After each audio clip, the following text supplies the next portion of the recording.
আল্লাহ রাব্বুল আলামিনই প্রথম, আল্লাহ পাকই শেষ। আল্লাহ পাক প্রকাশ্য, আল্লাহ পাক গোপন। ওয়া হুয়া বিকুল্লি শাইইন আলিম। আল্লাহ পাক বলছেন তিনি প্রত্যেকটা বিষয় সম্পর্কে জ্ঞানী। সূরা হাদিদ আয়াত নাম্বার 3। তো আমরা বুঝতে পারছি যখন কোনো কিছু ছিল না তখন আল্লাহ রাব্বুল আলামিন ছিলেন, আবার যখন কিছু থাকবে না তখন আল্লাহ পাক থাকবেন। কুল্লু মান আলাইহা ফান ওয়া ইয়াবকা ওয়াজহু রাব্বিকা যুল জালালি ওয়াল ইকরাম। সমস্ত কিছু ফানা হয়ে যাবে, শুধুমাত্র আল্লাহ রাব্বুল আলামিনের সত্তা, জাত এটা বাকি থাকবে। তার মানে আল্লাহ পাকই শুরু, আল্লাহ পাকই শেষ। আল্লাহর কোনো শুরু নাই, আল্লাহর কোনো শেষ নাই। এখন কেউ যদি প্রশ্ন করে যে আল্লাহ সব কিছু সৃষ্টি করেছেন, তাহলে আল্লাহকে কে সৃষ্টি করলো? নাউজুবিল্লাহ। তো তখন আমরা বলবো যে যদি কেউ আল্লাহকে সৃষ্টি করতো তাহলে তো সেই সৃষ্টিকর্তা হয়ে যেত, তাই নয় কি? এইভাবে এক এক করে যদি আমরা পিছনের দিকে যেতে থাকি তাহলে একটা পর্যায়ে গিয়ে তো আমাদেরকে থামতে হবে। তো আমরা যেখানে গিয়ে থামছেন সেটাই হচ্ছে আল্লাহ রাব্বুল আলামিন। আল্লাহ পাকের আগে কিছুই ছিল না, বরং অতীত, বর্তমান, ভবিষ্যৎ এটা সময়ের মধ্যে আছে, যে সময়ের মধ্যে আমরা বাস করছি। আল্লাহ রাব্বুল আলামিনের কাছে এরকম অতীত, বর্তমান, ভবিষ্যৎ কিছু নাই। আল্লাহ রাব্বুল আলামিন একা ছিলেন, তখন কিছুই ছিল না। আবার যখন সব কিছু ধ্বংস হয়ে যাবে আল্লাহ পাক একাই থাকবেন, আর কিচ্ছু থাকবে না। এখন আল্লাহ পাক সর্বপ্রথম সৃষ্টি করলেন আরশে আজিম। কি সৃষ্টি করলেন? এবং আরশটা পানির উপরে ছিল। কিসের উপরে? পানির উপরে। এরপরে আল্লাহ রাব্বুল আলামিন সৃষ্টি করেছেন কলম। আল্লাহ পাকের কাছে লাউহে মাহফুজ আছে। লাউহে মাহফুজ মানে সুরক্ষিত একটা ফলক। এখানে আল্লাহ পাক কলমকে বললেন লিখো। কলম বলল যে মাযা আকতুব, আমি কি লিখবো হে আল্লাহ? আল্লাহ পাক বললেন কিয়ামত পর্যন্ত যা যা হবে, শেষ দিন পর্যন্ত যা কিছু ঘটবে লিখে ফেলো। কলম লিখে ফেলেছে কিয়ামত পর্যন্ত কি কি হবে। অতএব আপনার রিজিক নিয়ে এত টেনশন করার কোনো দরকার নেই। বিয়ে শাদী হচ্ছে না, এই জন্য কবরে গিয়ে মানত করার কোনো দরকার নেই। সময় মতো হবে ইনশাআল্লাহ। যখন রিজিক তাকদিরে লেখা আছে সময় মতো ইনশাল্লাহ হবেই। তাকদিরের বাইরে কিচ্ছু হবে না। তো আল্লাহ পাক তাকদির লিখে ফেললেন। এমনকি লাউহে মাহফুজে কোরআনও লিপিবদ্ধ আছে। সূরা বুরুজ পড়েন নাই? বাল হুয়া কুরআনুম মাজিদ ফি লাউহিম মাহফুজ। লাউহে মাহফুজ থেকে কোরআন মাজিদ নাজিল করা হয়েছে প্রথম আসমানে। এরপর প্রথম আসমান থেকে আস্তে আস্তে ধাপে ধাপে বিভিন্ন ঘটনার পালাক্রমে রাসূলুল্লাহ সাল্লাল্লাহু আলাইহি ওয়াসাল্লামের কলবের মধ্যে জিবরাইল আলাইহিস সালামের মারফতে ওহী করা হয়েছে। এই হলো কোরআন, যেটা নাজিল হতে সময় লেগেছে 23 বছর। তো লাউহে মাহফুজ আল্লাহ রাব্বুল আলামিন সব লিখে ফেললেন। এভাবে 6 দিন, আল্লাহ পাকের হিসেবে 6 দিন কত লম্বা আল্লাহ ভালো জানেন। 6 দিনে আল্লাহ রাব্বুল আলামিন এরপর সৃষ্টি করলেন পুরো মহাবিশ্ব। পুরো মহাবিশ্ব বলতে আমি শুধু পৃথিবীর সৌরজগৎ বোঝাচ্ছি না। এই মঙ্গল, বুধ, শনি, বৃহস্পতি এইটুক না, এরকম হাজার হাজার সৌরজগৎ মিলে একটা গ্যালাক্সি হয়, আর হাজারটা গ্যালাক্সি মিলে গিয়ে একটা আসমান হচ্ছে, মহাকাশের একটা ছায়াপথ আসমান হচ্ছে। তো এরকম 7টা আসমান বা 7টা মহাবিশ্ব আল্লাহ পাক সৃষ্টি করলেন মাত্র 6 দিনে। কয় দিনে? ফি সিত্তাতি আইয়াম। 6 দিন আল্লাহ পাক সৃষ্টি করলেন। এরপর আল্লাহ রাব্বুল আলামিন প্রত্যেক মহাকাশে তার যার যার কাজ সেটা দিলেন। যেখানে যেখানে মাখলুক সৃষ্টি করা আল্লাহ পাক করলেন। আল্লাহ রাব্বুল আলামিন মালায়েকা সৃষ্টি করলেন নূর দিয়ে। কি দিয়ে? আলো দিয়ে। আলোর মধ্য দিয়ে আল্লাহ রাব্বুল আলামিন ফেরেশতা সৃষ্টি করলেন। আল্লাহ পাক জিন সৃষ্টি করলেন। জিন কি দিয়ে? আগুন দিয়ে। একদম যেটা উত্তপ্ত আগুন, লাল আগুন, সেই আগুন দিয়ে আল্লাহ পাক জিন জাতিকে সৃষ্টি করলেন। সৃষ্টি করার পর আল্লাহ রাব্বুল আলামিন জিন জাতিকে পৃথিবীতে পাঠিয়েছেন। কোথায়? আর এখন মানুষ পৃথিবীতে যা করছে, জিন জাতীয় কিছুটা এরকমই কাজ করেছিল, বরং তার চেয়েও হয়তো বেশি করেছিল। পৃথিবীতে সে ফিতনার ফাসাদ সৃষ্টি করেছিল। এক পর্যায়ে আল্লাহ রাব্বুল আলামিন জিন জাতিকে ধ্বংস করে দিলেন। কিছু কিছু জিনকে আল্লাহ পাক অবশিষ্ট রাখলেন, যেগুলো পাহাড়ে, পর্বতে, বিভিন্ন জায়গায়, সমুদ্রে আশ্রয় নিল। পাহাড়ি এলাকাগুলোতে জিন থাকে, গভীর সমুদ্রে জিন থাকে, হ্যাঁ, জঙ্গলে জিন থাকে। এরকম কিছু জায়গা আছে, এগুলোর মধ্যে জিনরা থাকে। তো ওদেরকে ডিস্টার্ব করতে গেলে সমস্যা, আপনাকে ধরে ফেলবে। আর যদি প্রতিদিন সকাল সন্ধ্যার জিকির আজগার ঠিকঠাক মতো না করেন, কোরআন তেলাওয়াত ঠিকঠাক মতো না করেন, নামাজি না হন আর পবিত্র না থাকেন, তাহলে জিন ধরার সম্ভাবনা বেশি। আর আমার মনে হয় এখনকার যে মেয়েগুলো রাস্তাঘাটে ঘোরাফেরা করে, এদের বেশিরভাগই জিন ধরা। কারণ আছে, এমনি এমনি বলি নাই। এটা আপনাকে বুঝতে হলে আল্লাহ এবং তার রাসূলের চোখ দিয়ে দেখতে হবে তো।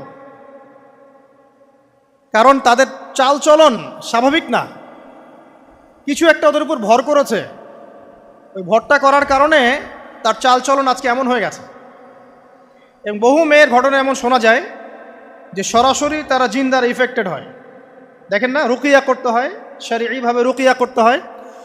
তো খেয়াল রাখবেন, সকাল সন্ধ্যার জিকির আজগার ঠিক রাখবেন, কোরআন তেলাওয়াতটা ঠিক রাখবেন, নামাজি হবেন, পাক পবিত্র থাকবেন, জিন আপনাকে কোনো ক্ষতি করতে পারবেন না ইনশাআল্লাহ। জিনরা কিন্তু রাসূল সাল্লাল্লাহু আলাইহি ওয়াসাল্লামেরও ক্ষতি করার চেষ্টা করেছিল।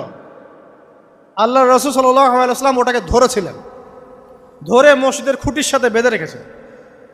নামাজের মধ্যে জিন আমাদের নবীকে ডিস্টার্ব করেছিল, আল্লাহ রাসূল ওই জিনকে ধরেছেন, ধরে খুঁটির সাথে বেঁধে রেখেছেন।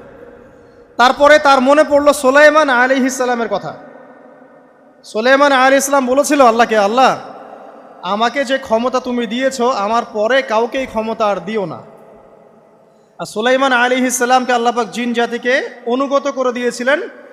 সুলাইমান আলাইহিস সালামের নির্দেশে জিন জাতি বিভিন্ন কাজ করত, এমনকি সমুদ্রের মধ্যে ডুবুরির কাজও করত, সমুদ্রের ভিতর থেকে রত্ন বের করে নিয়ে আসতো।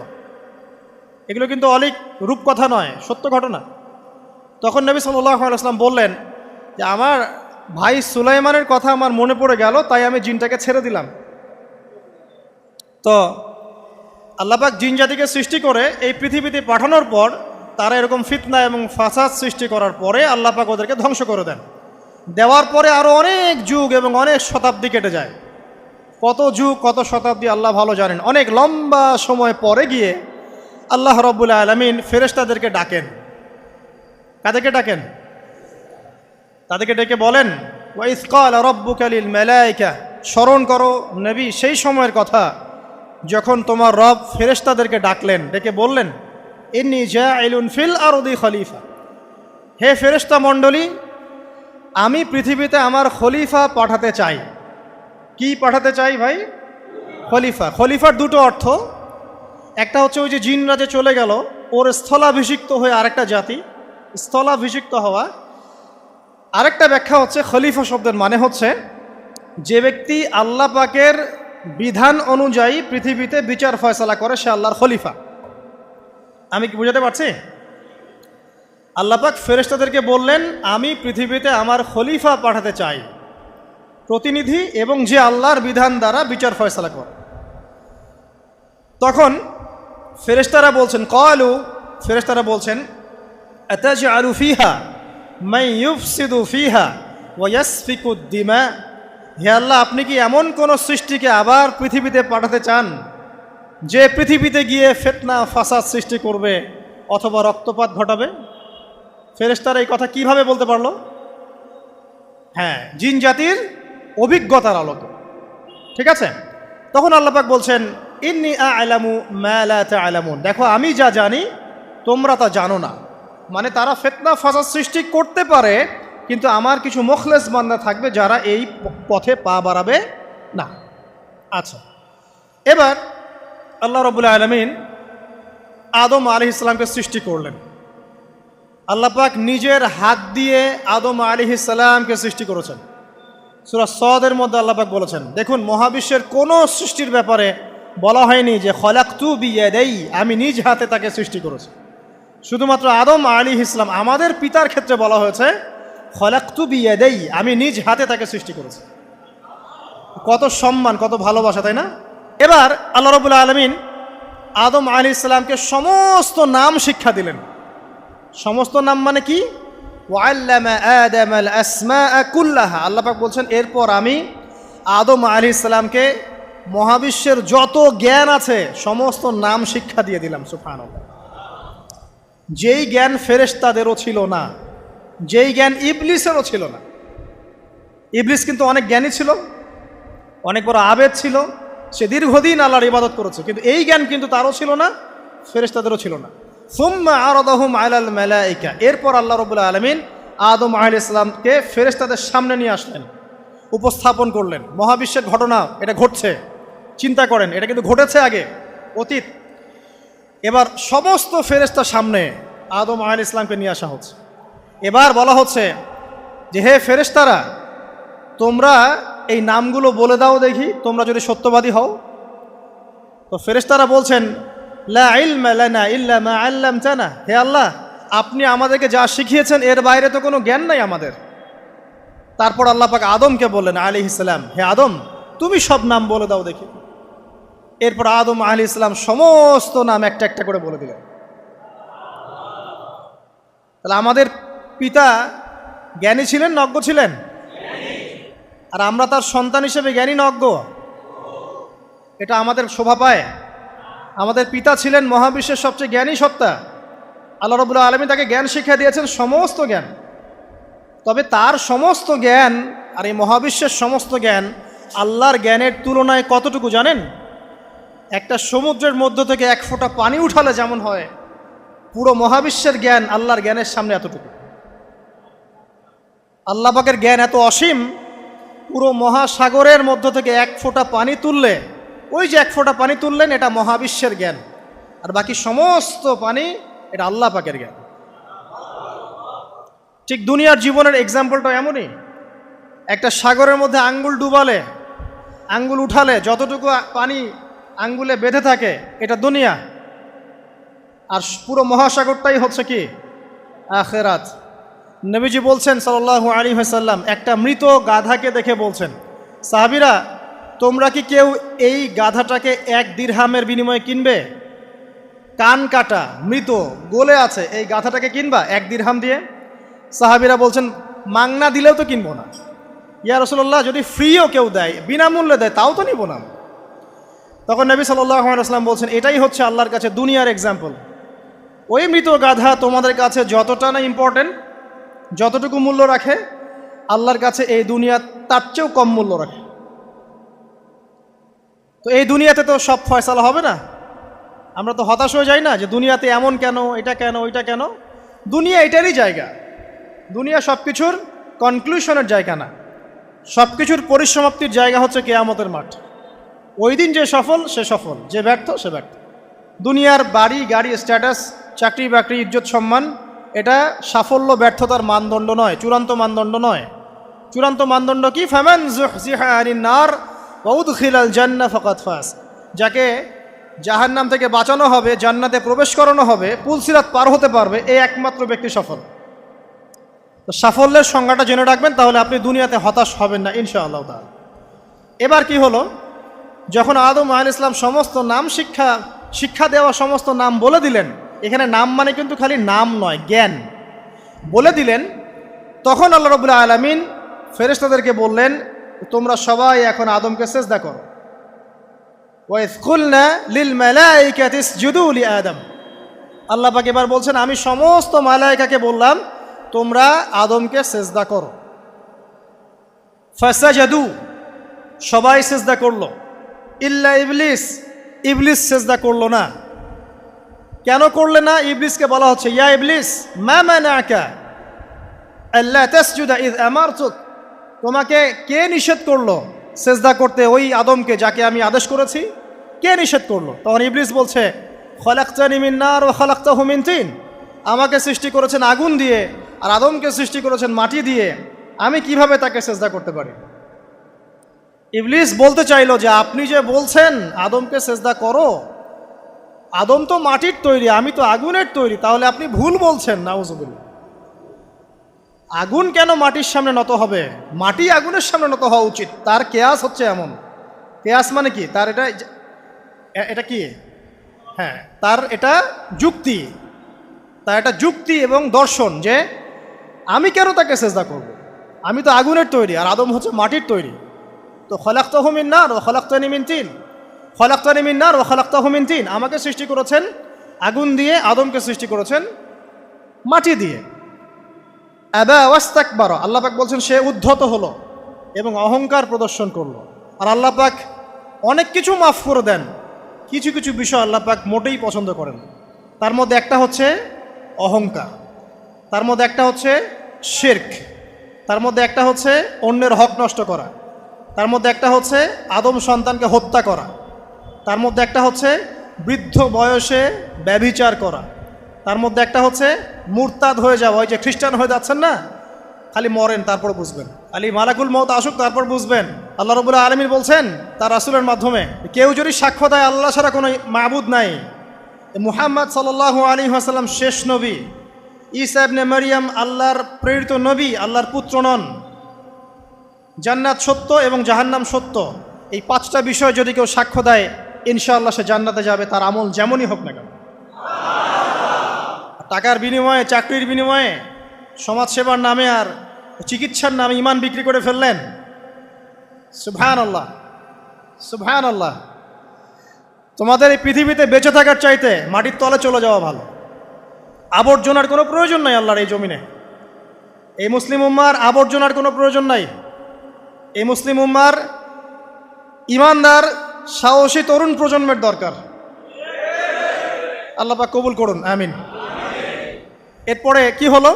ইবলিস সেজদা করলো না, আবা ওয়াস্তাকবার, সে উদ্ধত হলো এবং অহংকার প্রদর্শন করলো। এবার আল্লাহ পাক জিজ্ঞাসা করলেন, কেন করলে না, কেন করলে না? সে বলল যে আগুন দিয়ে সৃষ্টি করেছেন আমাকে, তাকে সৃষ্টি করেছেন আপনি মাটি দিয়ে, সো আপনি ভুল আমি সঠিক, আমি কেন তাকে সেজদা করব? আল্লাহ পাক তখন আর তার প্রতি রহম করলেন না।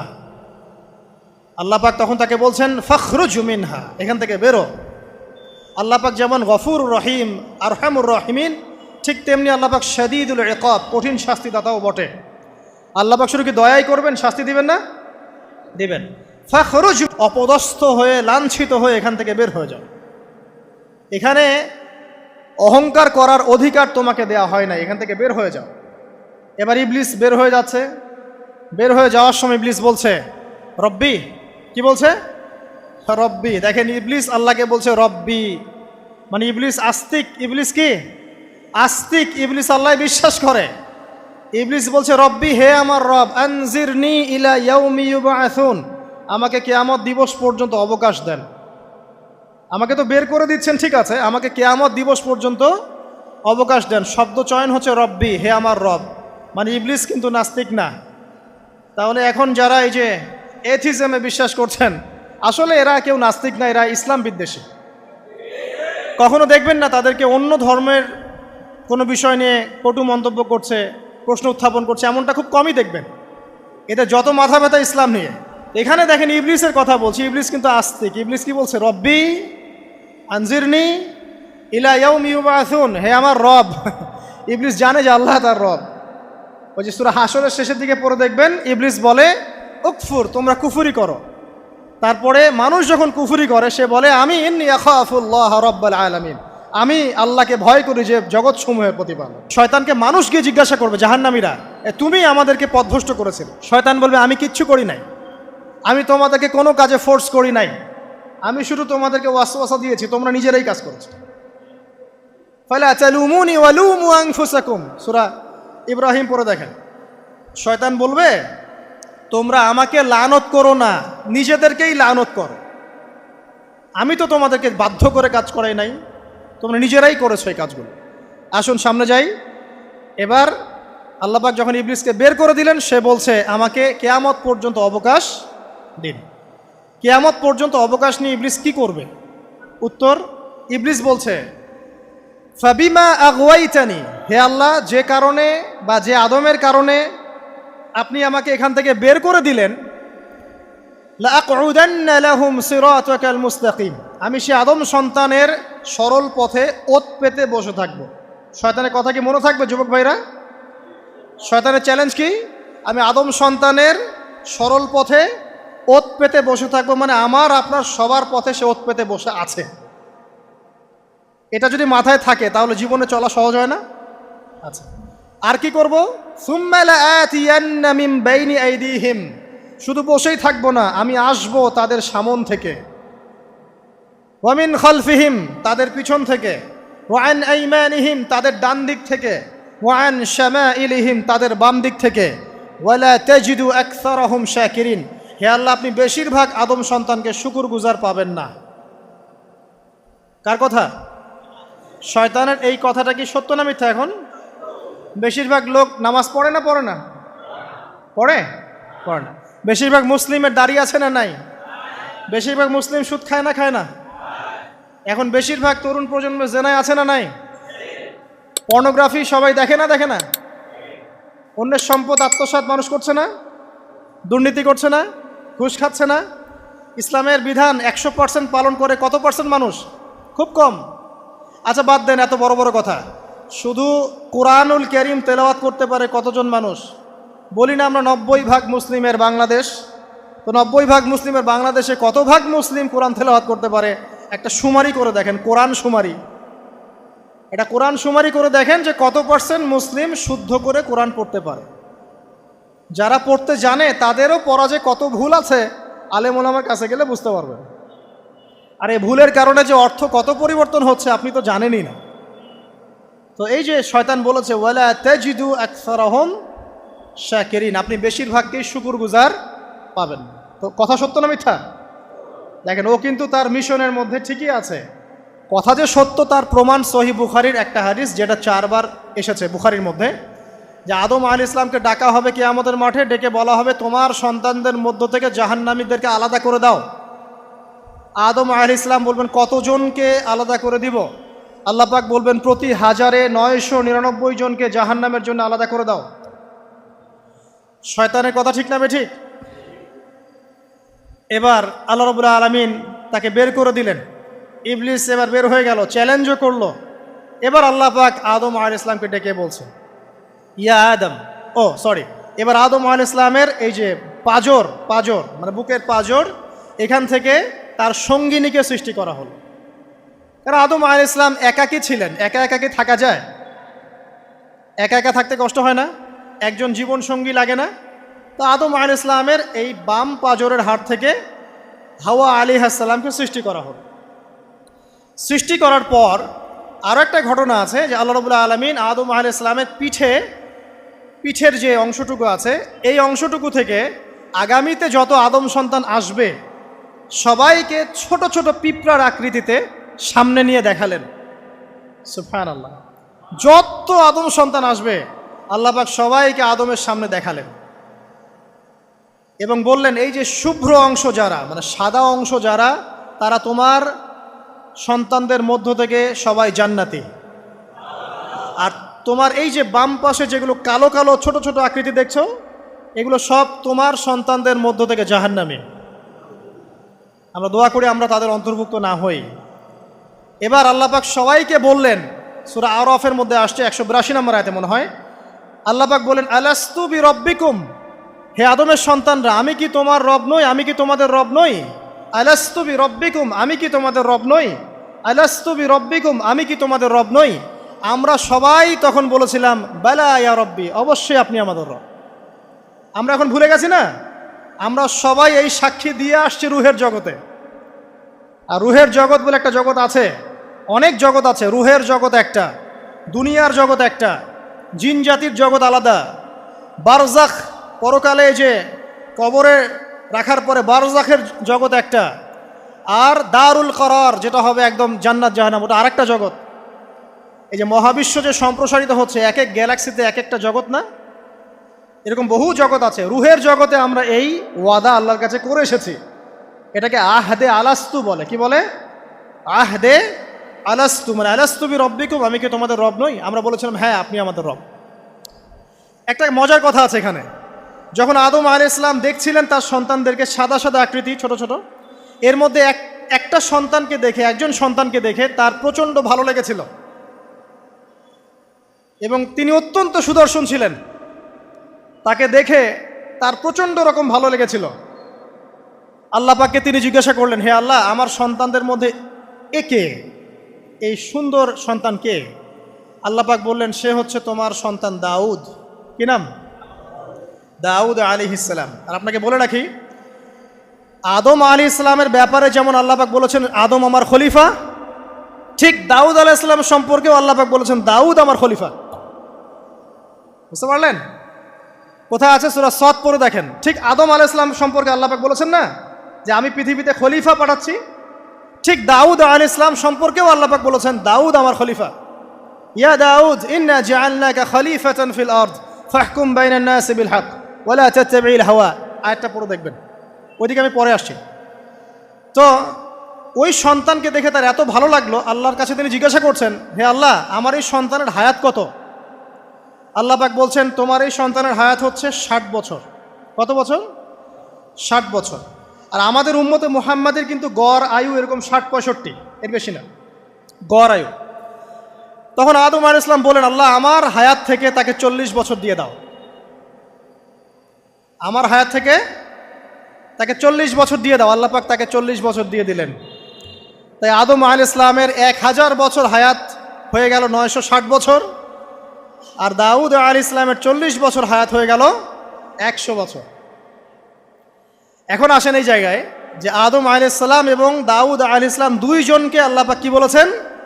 খলিফা। খলিফা কে? খলিফা কাকে বলে? এটা একটু শুনে নি ছোট্ট করে। সূরা সদ পড়বেন 24 কি 26 নম্বর আয়াত। আল্লাহ পাক বলছেন ইয়া দাউদ, হে দাউদ খলিফার কাজ কি এটা শোনেন। হে দাউদ ইন্না জাআলনাকা খলিফাতান ফিল আরদ, নিশ্চয়ই আমি আল্লাহ তোমাকে পৃথিবীতে খলিফা করেছি। কি করেছি? খলিফা করেছি। তোমার কাজ কি? ফাহকুম বাইনান নাসি বিল হক, মানুষের মাঝে আল্লাহর বিধান দ্বারা হকের মানদণ্ডে বিচার ফয়সালা করবে। তাহলে আল্লাহর খলিফার দায়িত্ব কি? আল্লাহর বিধান দ্বারা বিচার ফয়সালা করা। ওয়ালা তাত্তাবি'ল হাওয়া, তুমি নিজের প্রবৃত্তির অনুসরণ করবে না। ফায়ুদিল্লাকা আন সাবিলিল্লাহ, তাহলে তোমাকে এটা সরল পথ থেকে বিচ্যুত করে দেবে। ইন্নাল্লাযীনা ইউদিল্লুনা আন সাবিলিল্লাহ, নিশ্চয় যারা আল্লাহর পথ থেকে বিচ্যুত হয়ে যায়, লাহুম আযাবুন শাদীদ, তাদের জন্য কঠিন শাস্তি আছে। বিমা নাসু ইয়াউমাল হিসাব, এই কারণে যে তারা হিসাবের দিনটা ভুলে গেছে। এই আয়াত থেকে খলিফার ফাংশন বুঝতে পারলেন? খলিফার ফাংশন কি?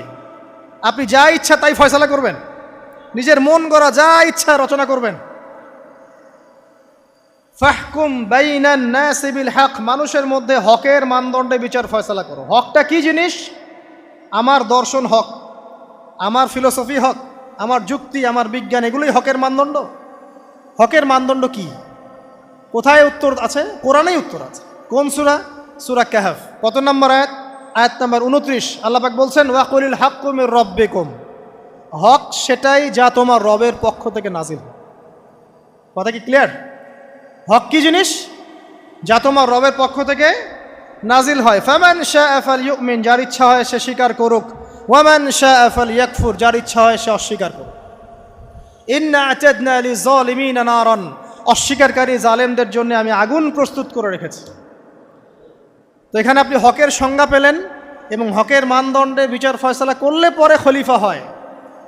যদি আল্লাহ পাকের হকের মানদণ্ডে কেউ ফয়সালা না করে সে আল্লাহর খলিফা নয়, সে শয়তানের খলিফা। কথা কি ক্লিয়ার?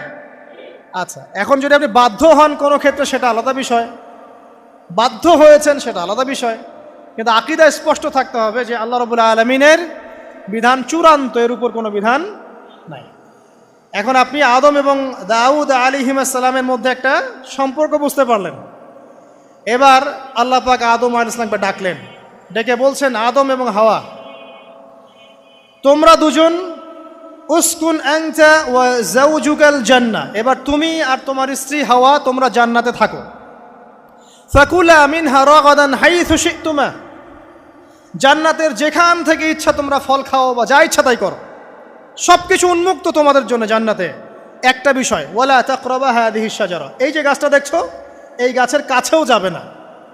এখানে শব্দ এমন না যে গাছের ফল খাবে না, শব্দ হচ্ছে এমন গাছের কাছেও যাবে না। যেমন ওয়ালা তাকরাবু জিনা, জেনা করবে না আল্লাহ পাক বলেননি, বলেছেন জেনার কাছেও যাবে না। ওয়ালা তাকরাবু মাল আল ইয়াতিম, ইয়াতিমের মাল খাবে না আল্লাহ পাক বলেন নাই, আল্লাহ বলছেন ইয়াতিমের মালের কাছেও যেও না।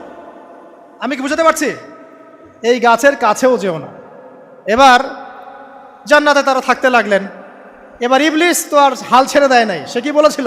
ডান বাম সামন পিছন সব দিক থেকে আসবে। সে এসে ওয়াসওয়াসা দেয়।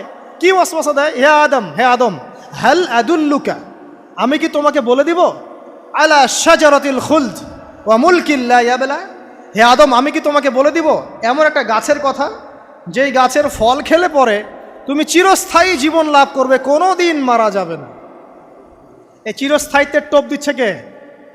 এই চিরস্থায়ী ক্ষমতার টোপে মানুষ পথ হারাচ্ছে না পৃথিবীতে। ওয়া মুলকিন লা ইয়াবলা, এমন রাজত্ব পাবে যেই রাজত্ব কখনো ক্ষয় হবে না। চিরস্থায়িত্বের টোপ, রাজত্বের টোপ, এই দুটোই হচ্ছে পৃথিবীতে মানুষকে পথভ্রষ্ট করার শয়তানের অস্ত্র। কথা মনে বুঝতে পারেন না? আমার মাথার উপর দিয়ে আছে, বুঝতে পারবেন ইনশাআল্লাহ। তো টোপ দিচ্ছে দুইটা, হাল আদুল্লুকা আলা শাজারাতিল খুলদ ওয়া মুলকিন লা ইয়াবলা। করতে করতে করতে করতে একদিন সত্যি সত্যি আমাদের পিতামাতা সেই গাছের কাছে চলে গেলেন। যখনই চলে গেলেন, ফালাম্মা যাকা শাজারা, যখন তারা গাছের কাছে চলে গেলেন, বাদাত লাহুমা সাওআতিহিমা, তাদের পরনে যে জান্নাতি কাপড় ছিল ধাপাস করে খুলে পড়ে গেল। ইন্না লিল্লাহি ওয়া ইন্না ইলাইহি রাজিউন। আমাদের পিতামাতাকে পুরো মহাবিশ্বে ফেরেশতাদের সামনে জান্নাতে নগ্ন করে দিল ইবলিস। আমি মনে বুঝাতে ব্যর্থ হচ্ছে। আমাদের পিতামাতাকে জান্নাতে ফেরেশতাদের সামনে, সবার সামনে নগ্ন করে কাপড় খুলে ফেললো কে? ইবলিস। তো এখন যে কাপড় খোলার সংস্কৃতি চলছে, কারা এরা? ওরা জিন শয়তান, এগুলো মানুষ শয়তান। শয়তান দুই প্রকার, মিনাল জিন্নাতি ওয়ান নাস, জিন শয়তান আর মানুষ শয়তান। ওই জিন শয়তান এদেরকে ওয়াসওয়াসা দিয়ে দিয়ে নগ্ন করেছে। এরা এখন নগ্নতার আন্দোলন শুরু করেছে, এবং আমি জানি কয়দিন পর এটা বিকিনি পরেও ঘুরবে। অবাক হচ্ছেন? কিয়ামতের আলামতের মধ্যে অন্যতম হচ্ছে মানুষ রাস্তার ধারে ধারে জেনা করবে, রাস্তার মোড়ে মোড়ে জেনা হবে। তখনকার সবচেয়ে ভালো মানুষ হবে সেই ব্যক্তি যে গিয়ে বলবে যে বাবা তোমরা জেনা করছো করছো, এই দেয়ালের পিছনে গিয়ে করতে পারলা না। সে হবে সবচেয়ে ভালো মানুষ। তো এই যে কাপড় খোলার সংস্কৃতি শুরু হয়েছে, এটা কার সংস্কৃতি? বাদাত লাহুমা সাওআতিহিমা। আল্লাহ পাক আরো বলছেন, ইয়া বানি আদম, হে আদম সন্তান, লা ইয়াফতিনান্নাকুমুশ শাইতান, শয়তান যেন তোমাদেরকে ফিতনায় ফেলতে না পারে। কামা আখরাজা আবাওয়াইকুম মিনাল জান্নাহ, ঠিক যেভাবে শয়তান তোমাদের পিতা মাতাকে জান্নাত থেকে বের করে দিয়েছিল। আর কি করেছিল? কামা আখরাজা আবাওয়াইকুম মিনাল জান্নাহ ইয়ানজিউ আনহুমা লিবাসাহুমা, শয়তান তোমাদের পিতা মাতার লেবাস পোশাক খুলে ফেলেছিল। ঠিক এভাবেই যেন পৃথিবীতে শয়তান তোমাদেরকে ফিতনায় ফেলতে না পারে, আল্লাহ পাক সতর্ক করছেন। এখন কি বুঝতে পারছেন? এই নগ্নতার যে 6 লাভ, নগ্নতা, অশ্লীলতা, পর্নোগ্রাফি, বেহায়াপনা, ফ্রি মিক্সিং, নারীদেরকে নগ্ন করে রাস্তায় বের করে নিয়ে আসা, এগুলো কার এজেন্ডা? শয়তানের এজেন্ডা। এর উপর কোনো কথা নাই, কারণ কোরআনের উপর কোনো সত্য নাই। এগুলোর উপরে কোনো কথা হবে না, বিকজ কোরআনের উপর কোনো সত্য নাই। আছে? নাই। কোরআনে আল্লাহ পাক বলেছেন যে শয়তান ফিতনায় ফেলেছিল, ইয়ানজিউ আনহুমা লিবাসাহুমা, শয়তান তোমাদের পিতামাতার লেবাস খুলে ফেলে দিয়েছিল। ওয়া তাফিকা ইয়াখতিফানি আলাইহিমা মিন ওয়ারাকিল জান্নাহ, তখন আমাদের পিতামাতা জান্নাতের গাছের যে এই যে পাতাগুলো আছে এগুলো ছিঁড়ে ছিঁড়ে লজ্জাস্থান ঢাকতে লাগলেন। ইন্না লিল্লাহ। আমাদের পিতামাতার কি দুর্দশা হয়েছিল, আমাদের পিতামাতার কি দুর্দশা, কি লজ্জা হয়েছিল তখন। চিন্তা করে দেখেন, শয়তান কাপড় খুলে ফেলে দিয়েছে। আর আমাদের পিতামাতা, আমাদের মা, আমাদের বাবা জান্নাতের এই যে পাতাগুলো ছিঁড়ে ছিঁড়ে গায়ের লজ্জাস্থান ঢাকা শুরু করেছেন। কি পরিমাণ লজ্জা চিন্তা করেন। আপনাকে যদি এখানে কেউ নগ্ন করে ফেলে এবং আপনি যদি না চান বিষয়টা, সবাই জোর করে আপনার কাপড় খুলে ফেলে, আপনার কেমন লাগবে? কেমন লাগবে? এই ঘটনা ঘটেছে মহাবিশ্বে, শয়তান ঘটিয়েছে। এরপর আল্লাহ পাক ডাকলেন, ডেকে বলছেন, ইয়া আদম, হে আদম, আলাম আনহাকুমা আন তিলকুমা শাজারা, হে আদম, আমি কি তোমাদেরকে দুজনকে নিষেধ করি নাই যে গাছের কাছে যাবে না? আমি কি তোমাদের দুইজনকে নিষেধ করি নাই যে তোমরা গাছের কাছে যাবে না? তখন আদম আলাইহিস সালাম বুঝতে পারলেন যে তারা একটা বড় ভুল করে ফেলেছে। তারপর আল্লাহ রাব্বুল আলামিন দয়া পরবশ হয়ে আদম এবং হাওয়া আলাইহিস সালামকে কালিমা শিক্ষা দিলেন, তওবার কালিমা, যেই কালিমা দিয়ে তারা তওবা করতে পারেন। সেই কালিমা হচ্ছে রব্বানা যালামনা আনফুসানা ওয়া ইল্লাম তাগফির লানা ওয়া তারহামনা লানাকুনান্না মিনাল খাসিরিন। এই দোয়া শিখে নিয়ে আদম এবং হাওয়া আলাইহিস সালাম তওবা করলেন। আল্লাহ পাক তাদের তওবা কবুল করে মাফ করে দিলেন। কিন্তু জান্নাতে আর থাকা হলো না। আল্লাহ পাক বলেন, কুল নাহবিতু মিনহা জামিআ, এবার তোমরা সবাই মিলে এখন পৃথিবীতে নেমে যাও। আল্লাহ মাফ করে দিলেন, কিন্তু তোমরা এখন পৃথিবীতে নেমে যাও, জান্নাতে আর থাকা হবে না। খেয়াল করে দেখেন, ইবলিসও আল্লাহর আদেশ মানে নাই। আল্লাহ বলেছেন সেজদা করো, ইবলিস কিন্তু করে নাই। আবার আমাদের পিতা আদম আলাইহিস সালামকে আল্লাহ পাক বলেছেন গাছের কাছে যেও না, তারা চলে গেছেন। দুটোই কি অবাধ্যতা নয়? তাহলে ইবলিসকে চিরস্থায়ী জাহান্নামী করা হলো, আদম সন্তানকে কেন করা হলো না? উত্তর, আদম সন্তান আদম আলাইহিস সালাম তওবা করে ফিরে এসেছে, ইবলিস আসে নাই। তাই আমাদের দ্বারা পদে পদে ভুল হবেই, তওবা করে ফিরে আসলেই গুনাহ মাফ ইনশাআল্লাহ। আর যদি ইবলিসের মতো গুনার উপর গুনাহ করতেই থাকেন আর বলেন যে আমি ঠিক কাজ করছি, তাহলে ইনশাআল্লাহ ওই যে জাহান্নাম অপেক্ষা করছে। ইবলিসকে আল্লাহ পাক বললেন যে তুমি এবং তোমার অনুসারী যারাই থাকবে সবাইকে দিয়ে লাআমলাআন্না জাহান্নামা মিনকুম আজমাইন, তোমাদের সবাইকে দিয়ে আমি জাহান্নাম পরিপূর্ণ করব, নাউযুবিল্লাহ। এবার সবাই পৃথিবীতে নেমে আসলো। পৃথিবীতে এসেই কি আল্লাহ পাক ছেড়ে দিলেন? না। আল্লাহ রাব্বুল আলামিন বলছেন কুল নাহবিতু মিনহা জামিআ, তোমরা পৃথিবীতে নেমে যাও। ফাইম্মা ইয়াতিয়ান্নাকুম মিন্নি হুদান, দুনিয়াতে যাচ্ছ যাও, তবে মনে রেখো যে আমার পক্ষ থেকে তোমাদের কাছে হেদায়েতের বাণী আসবে। আমার পক্ষ থেকে তোমাদের কাছে হেদায়েতের বাণী আসবে। ফামান তাবিআ হুদায়া ফালা খাউফুন আলাইহিম ওয়ালা হুম ইয়াহজানুন, যারা আমার হেদায়েতের বাণীগুলো মেনে চলবে তাদের কোনো ভয় নাই, কোনো দুশ্চিন্তাও নাই। ওয়াল্লাযীনা কাফারু ওয়া কাযযাবু বিআয়াতিনা, কিন্তু যারা আমার আয়াতকে কুফরি করবে, মিথ্যা প্রতিপন্ন করবে, ফাউলাইকা আসহাবুন নার, তারা হবে জাহান্নামের অধিবাসী। হুম ফিহা খালিদুন, তারা সেখানে চিরস্থায়ী হবে। এই সহজ সরল জীবন দর্শন দিয়ে আল্লাহ পাক পৃথিবীতে পাঠিয়ে দিলেন। এবার শুরু হলো পৃথিবীতে পথ চলা। পৃথিবীতে পথ চলার ক্ষেত্রে অনেক কিছু সৃষ্টি করতে হলো, আবিষ্কার, কৃষিকাজ, এটা ওটা সব কিছু। আদম আলাইহিস সালামকে আল্লাহ পাক সেই জ্ঞান ওহির মাধ্যমে শিক্ষা দিলেন। কৃষিকাজ আল্লাহ পাক শিক্ষা দিয়েছেন, চাকা সৃষ্টি করা আল্লাহ পাক শিক্ষা দিয়েছেন, বাহন সৃষ্টি করা আল্লাহ পাক শিক্ষা দিয়েছেন। যত রকম জ্ঞান আছে সমস্ত জ্ঞান এসেছে নবীদের পক্ষ থেকে। সব কিছু জ্ঞানের মূল ভিত্তি এসেছে নবীদের কাছ থেকে, আল্লাহর ওহির কাছ থেকে। যত সভ্যতা দেখছেন বড় বড়, সমস্ত সভ্যতা শুরু হয়েছে নবী দ্বারা, এবং সভ্যতা শেষও হবে একজন নবী দ্বারা। তার নাম কি? ঈসা ইবনে মারইয়াম। আদম আলাইহিস সালাম আল্লাহর দেয়া শিক্ষায় শিক্ষিত হয়ে দুনিয়াতে চলতে লাগলেন এবং তওবা ইস্তেগফার করতে লাগলেন, কাঁদতে লাগলেন। দীর্ঘকাল তারা ক্রন্দন করেছেন। কি কারণে? ওই যে একটা ভুল তারা করে ফেলেছে। দুনিয়াতে এসে ক্রন্দন করতে করতে করতে করতে আল্লাহ রাব্বুল আলামিন এক পর্যায়ে তওবা কবুল করে ফেললেন। এবার সামনে যান, তাদের সন্তান হলো হাবিল এবং কাবিল। নাম শুনেছেন? শোনেন নাই? হাবিলের কুরবানি কবুল হয়, কাবিলের কুরবানি কবুল হচ্ছে না। বিকজ কাবিল এর কুরবানির মধ্যে ইখলাস নাই। ভাইয়ের কুরবানি কেন কবুল হচ্ছে, আমারটা কেন হচ্ছে না? হিংসার বশবর্তী হয়ে কাবিল হাবিলকে হত্যা করে ফেললো। নবী পরিবারের সদস্য হয়েও কাবিল এরকম অন্যায় করে ফেলল। আর কি হলো?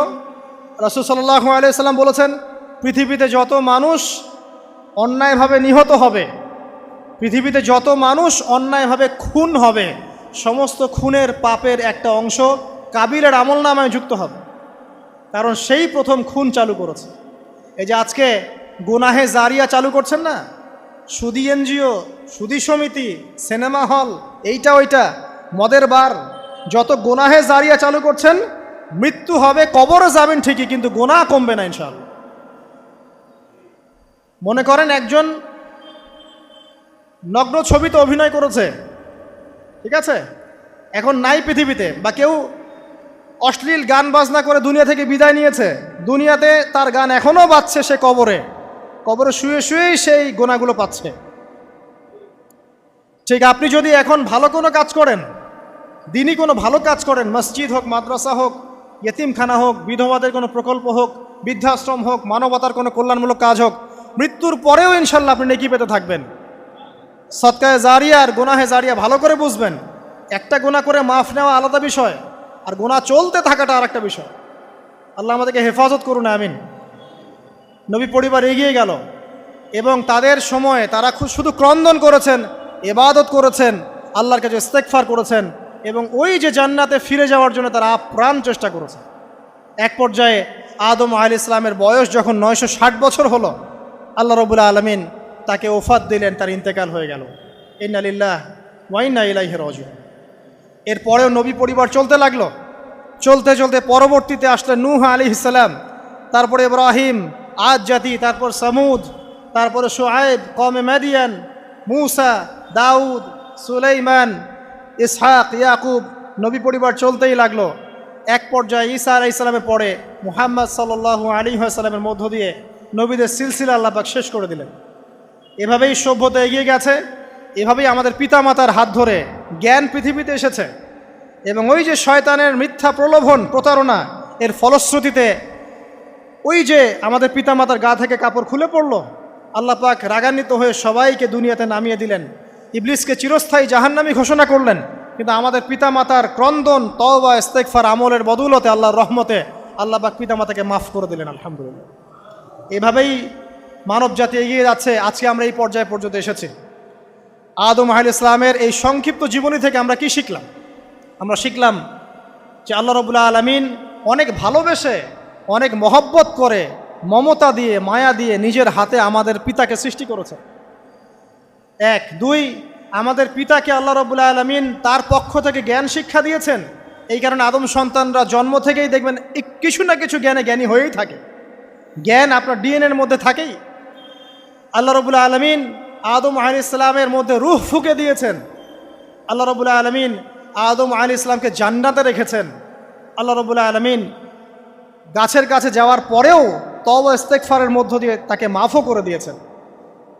আল্লাহ রাব্বুল আলামিন আদম এবং হাওয়া আলাইহিস সালামের মধ্য দিয়ে এই পৃথিবীতে মানব জাতির সিলসিলা অব্যাহত রেখেছেন। এবং কিয়ামত পর্যন্ত যত আদম সন্তান আসবে তাদের জন্য আল্লাহ পাক তার পক্ষ থেকে হেদায়েত প্রেরণ করেছেন। এক যুগে তাওরাত এসেছে, কখনো জাবুর, কখনো ইনজিল, কখনো কোরআন। সর্বশেষ টেস্টামেন্ট হিসেবে কোরআন এসেছে। এখন যদি এই ওয়াহির বাণী, কোরআন এবং এর ব্যাখ্যা হাদিস আমরা মেনে চলি, ইনশাআল্লাহ তাআলা আমরা আবার সেই জান্নাতে ফিরে যাব যেখান থেকে আমাদেরকে নামিয়ে দেওয়া হয়েছে। আর যদি আমরা কোরআন এবং হাদিস বা আল্লাহর ওয়াহির পরোয়া না করি, এর আলোকে জীবন না গড়ি, তাহলে ওই ইবলিসের সাথেই আমাদেরকে জাহান্নামে থাকতে হবে, নাউযুবিল্লাহ। আল্লাহ রাব্বুল আলামিন আমাদের সবাইকে কোরআন এবং সুন্নাহ, আল্লাহর ওয়াহি মেনে চলার তৌফিক দান করুন এবং ইবলিসের খপ্পর থেকে আল্লাহ পাক আমাদেরকে বাঁচিয়ে রাখুন। ইবলিসের যত এজেন্ট আছে, ওদের যে দুরভিসন্ধি, ষড়যন্ত্র এবং শয়তানি ফাঁদ, এগুলো থেকে আল্লাহ পাক আমাদেরকে, আমাদের মা বোনদেরকে, আমাদের পরিবারের সদস্যদেরকে, আমাদের সমাজকে, রাষ্ট্রকে আল্লাহ পাক হেফাজত করুন, বাঁচিয়ে রাখুন।